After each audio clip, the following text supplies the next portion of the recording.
Good morning, students. From today, we'll start our online classes for 10th also. ठीक है बेटा, आज से हम 10th के लिए भी ऑनलाइन क्लासेस स्टार्ट कर रहे हैं. Our chapter 4 is quadratic equation. हम चैप्टर 4 पढ़ाऊंगी आज मैं तुमको, which is known as quadratic equation. बेटा इस नाम से तुम पहले से वाकिफ हो, जानते हो quadratic equations क्या होती है. तुमने quadratic polynomial पढ़ा है. हमने पॉलिनोमियल्स जब पढ़ा था 9th में भी और अभी 10th में भी जो तुमने सेकंड लेसन पढ़ा है पॉलिनोमियल, उसमें तुमने क्वाड्रेटिक पॉलिनोमियल पढ़ा है. सबसे पहले हमने पढ़ा था बेटा डिग्री ऑफ द इक्वेशन. याद है सभी को डिग्री क्या होती है? The highest power of the variable in the equation is known as degree of the equation. The highest power of the variable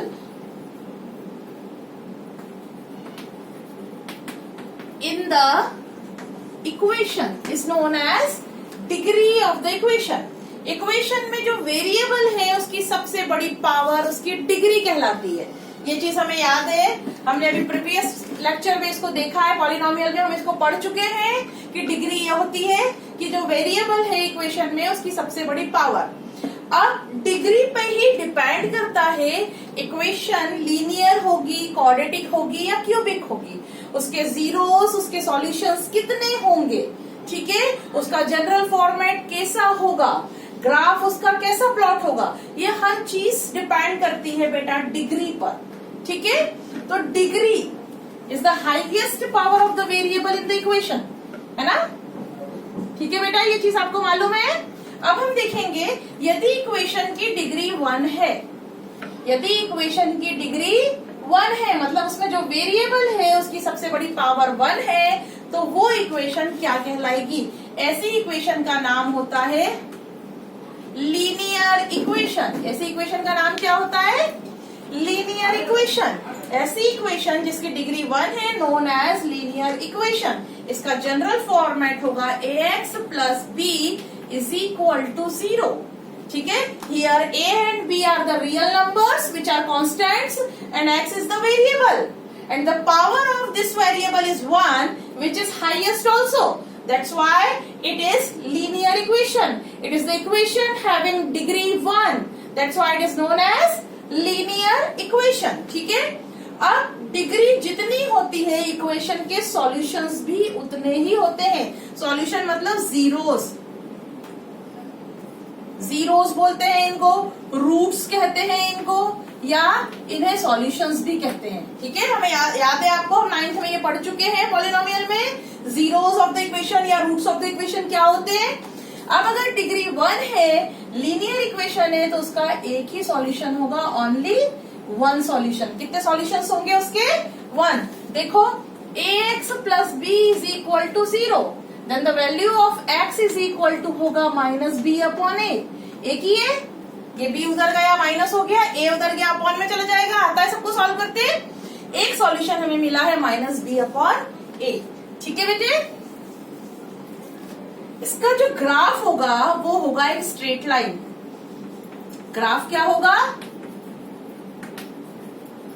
straight line. और ये कार्टेशियन प्लेन में एक्स एक्सिस को एक ही पॉइंट पर कट करेगा. कार्टेशियन प्लेन पर x axis को सिर्फ एक ही पॉइंट पर कट करेगा. ठीक है, जिस पॉइंट पर ये इंटरसेक्ट करेगा which is the solution of the equation. हमें मालूम है, हम ये चीज जानते हैं कि जहां पर भी ग्राफ को कट करती है हमारी लाइन, वही हमारा जो कार्टेशियन प्लेन को जहां पर कट करता है हमारा ग्राफ, वो हमारे इक्वेशन का सॉल्यूशन होता है. ठीक है, तो हमें इतनी चीजें समझ में आई. अगर डिग्री 1 है तो नाम होगा लीनियर इक्वेशन. उसका जनरल फॉर्मेट होगा ax plus b is equal to 0. उसके जीरोस, रूट्स या सॉल्यूशन सिर्फ एक होंगे. डिग्री 1 तो जीरोस 1 या रूट्स 1.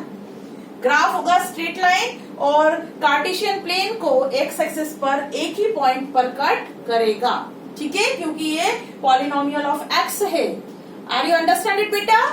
अब अगर डिग्री 2 है, मैं मिटा रही हूं, आप ये फेयर कॉपी में नोट डाउन करते जाना. ठीक है, अगर डिग्री 2 है इक्वेशन की तो वो क्या कहलाती है? हमें याद है बेटा, if degree of the equation is 2 then its name is quadratic equation. उसका नाम क्या होगा? क्वाड्रेटिक इक्वेशन, है ना। हम देखो डिग्री 1 लीनियर इक्वेशन हमने थर्ड लेसन में पढ़ा, linear equation of two variables. अब हम इसको सेपरेटली पढ़ रहे हैं। हमारे पास चैप्टर 4 में क्वाड्रेटिक इक्वेशन को हम पूरा पढ़ेंगे कि क्या होती है ये क्वाड्रेटिक इक्वेशंस, इनकी जरूरत हमें कहाँ पड़ती है, इन्हें कैसे सॉल्व किया जाता है, इनके सॉल्यूशंस कितने होते हैं, इनका ग्राफ कैसा होता है, ये हर चीज हम इस चैप्टर 4 में पढ़ेंगे। ये क्वाड्रेटिक इक्वेशन के बारे में हम पूरा इस चैप्टर में पढ़ेंगे। डिग्री 2 है, मतलब highest power of the variable 2 है, तो ये कहलाती है आपकी क्वाड्रेटिक इक्वेशन। इसका जनरल फॉर्मेट होता है आपका ax² plus bx plus c is equal to 0। Here a b c are the real numbers and x is the variable, है ना।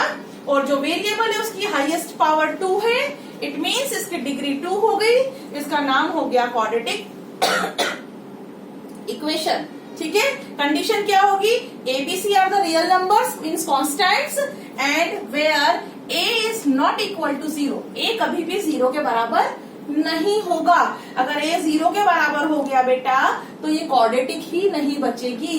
If ax² plus bx plus c is equal to 0, if a is equal to 0 then this one term is 0, ये term 0 हो जाएगी और आपकी equation bx plus c is equal to 0 हो जाएगी और ये क्वाड्रेटिक नहीं होगी, ये तो अब बन गई लीनियर। तो कंडीशन आपकी है a never be equal to, a can't be equal to 0, a 0 हो नहीं सकता। a, b and c are the real numbers which are the constants and where a is not equal to 0. This is known as its general format. ये कहलाता है आपका general format of quadratic equation. ठीक है, and a, b, c are the real numbers, ये real numbers होंगे। ठीक, एक बात समझ में आ गई आपको जनरल फॉर्मेट। देखो इसकी हाईएस्ट पावर 2 है, it means it is quadratic. अब आगे की बात, इसके जीरोस कितने होंगे? जीरोस या रूट्स, इन्हीं को हम रूट्स भी कहते हैं और यही होते हैं सॉल्यूशन, जो सॉल्यूशन कहलाते हैं, जो सेटिस्फाई करते हैं इक्वेशन को, मतलब जिसकी वैल्यू पुट करने पर LHS RHS के बराबर हो जाए, वो वाली x की वैल्यूज। तो क्वाड्रेटिक इक्वेशन में x की वैल्यूज कितनी होती हैं? 2 जीरोस होते हैं, इसके रूट्स 2 होते हैं, which is known as alpha and beta. इन्हें हम जनरली अल्फा और बीटा से डिनोट करते हैं। जो 2 रूट्स होते हैं उन्हें हम किससे डिनोट करते हैं? अल्फा और बीटा से। बेटा आप ये सॉल्व कर चुके हो। क्वाड्रेटिक इक्वेशन को हम मिडिल टर्म स्प्लिटेशन मेथड से 8th में 9th में सॉल्व किया है हमने, और हमने ये देखा है कि इसके 2 रूट्स हमें मिलते हैं, है ना, 2 फैक्टर्स हमें मिलते हैं और उससे हम इसके रूट्स फाइंड कर सकते हैं। अभी हम देखेंगे आगे चल के कि कैसे हम इसके रूट्स को फाइंड करते हैं। ठीक है, इसका जो ग्राफ है वो होता है पैराबोला। क्या होता है ग्राफ? पैराबोला। पैराबोला मतलब इस टाइप से, यू शेप में, ऐसा या ऐसा। पैराबोला का मतलब कैसा होता है? इस टाइप से या इस टाइप से ग्राफ, डिपेंड करता है वैल्यू ऑफ ए पर। ठीक है, जनरली ऐसा होता है। यदि वैल्यू ऑफ ए नेगेटिव है तो ये उल्टा हो जाएगा, डिपेंड करता है ए पॉजिटिव है या नेगेटिव है, x² का कोफिशिएंट पॉजिटिव है या नेगेटिव है, उस पर डिपेंड करता है ये पैराबोला उल्टा होगा या सीधा होगा। आर यू अंडरस्टैंड इट बेटा? इसके रूट्स 2 हैं, इस टाइप से ग्राफ होगा इसका।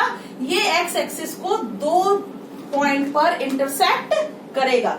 It intersects at x-axis at 2 points because it has 2 zeros. इसके 2 zeros, 2 सॉल्यूशन हैं, 2 रूट्स हैं। इसका मतलब ये x-axis को 2 पॉइंट पर इंटरसेक्ट करेगा। एक सॉल्यूशन कहलाएगा अल्फा और दूसरा कहलाएगा बीटा। यदि एक पॉजिटिव एक नेगेटिव है तो इस टाइप से होगा। यदि दोनों ही रूट्स उसके पॉजिटिव हैं तो इसका ग्राफ ऐसा होगा, दोनों रूट्स पॉजिटिव।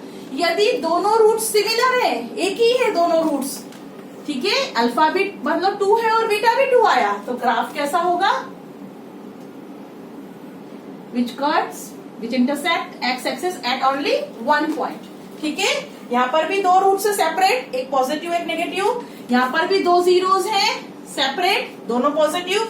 यहाँ पर जो है रूट्स वो आपस में इक्वल है, alpha is equal to beta having 2 roots but both are the equal. Because it has a quadratic equation, और क्वाड्रेटिक इक्वेशन के हमेशा रूट्स कितने होंगे, 2 ही होंगे।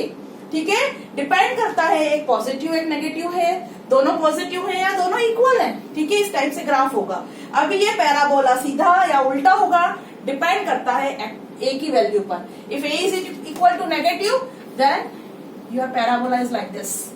ठीक है, ग्राफ कैसा होगा, ऐसा होगा। आर यू अंडरस्टैंड इट बेटा? इस क्वाड्रेटिक इक्वेशन को हम इस चैप्टर में पूरा पढ़ेंगे कि क्या होती है इसकी, अब इसकी जरूरत क्या होती है क्वाड्रेटिक की। समझ में आया बेटा क्वाड्रेटिक क्या है?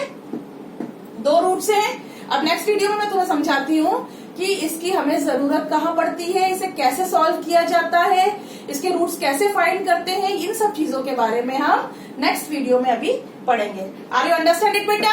नोट डाउन कर लो सब।